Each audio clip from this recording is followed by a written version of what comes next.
in a development that could reshape the political map of Asia. Indian Prime Minister Narendra Modi is reportedly preparing for a landmark visit to China after more than 7 years of minimal top-level contact between the two nations. Diplomatic insiders cited by the Times of India suggest that this high-profile trip is likely to take place during the Shanghai Cooperation Organization (SCO) summit scheduled for August 31st in Tianjin. The visit comes at a time when New Delhi's foreign policy is under unusual strain, with growing differences with Washington and complex challenges along its northern border. For many observers, Modi's expected engagement with Beijing signals India's intent to explore fresh diplomatic ground in a fast-changing world order. Relations between India and China have been on a slow path toward recovery since the deadly 2020 Galwan Valley clash, which left trust at its lowest point in decades. While border negotiations have continued at the military level, political exchanges have been rare and often tense. A brief meeting between Modi and Chinese President Xi Jinping on the sidelines of last year's BRICS summit in Russia, reported by Xinhua, was seen as a cautious thaw. Beijing, according to Global Times, is now keen to re-establish high-level communication, expand trade talks, and discuss border stability mechanisms. For India, this diplomatic opening comes at a critical moment. U.S. India relations, once described as a strategic partnership, are facing new tensions. President Donald Trump has publicly criticized India's continued purchase of Russian crude oil and its growing role in BRICS, which now includes countries like Iran, Egypt, and the UAE.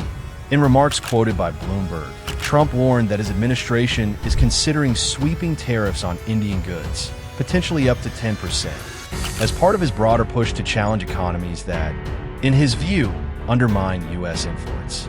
Such measures, if imposed, could have major economic consequences.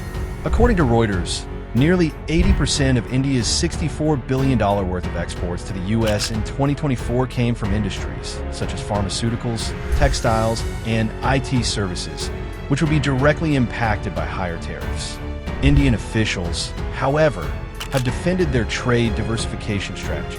In comments to The Hindu, a senior government source stressed that India will not compromise on its strategic autonomy and intends to continue energy imports from Russia, citing both affordability and reliability as reasons. Recent diplomatic activity underscores this determination.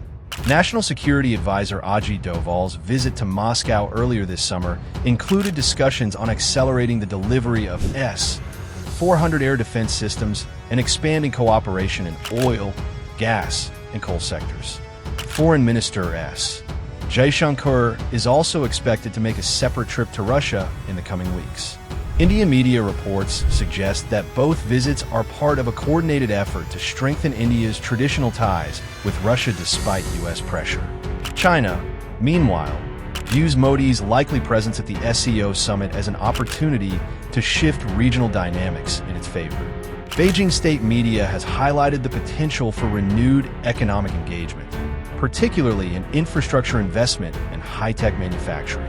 Chinese trade officials have privately indicated to Caixin that they see India as a valuable counterweight to Western-led economic groupings if relations can be stabilized. Analysts point out that India's interest in mending ties with China is also linked to its broader trade strategy. Ajay Seth, India's Economic Affairs Secretary, told the Economic Times that the government is exploring new trade corridors with ASEAN, Latin America, and Africa to reduce reliance on the U.S. market. This shift in focus mirrors a wider trend among global South nations seeking to build resilience against Western economic pressure. The potential meeting between Modi and Xi would not instantly resolve deep-seated issues like the contested Himalayan border, but it could lay the groundwork for incremental trust-building measures. Diplomatic observers argue that even limited agreements on trade facilitation or military disengagement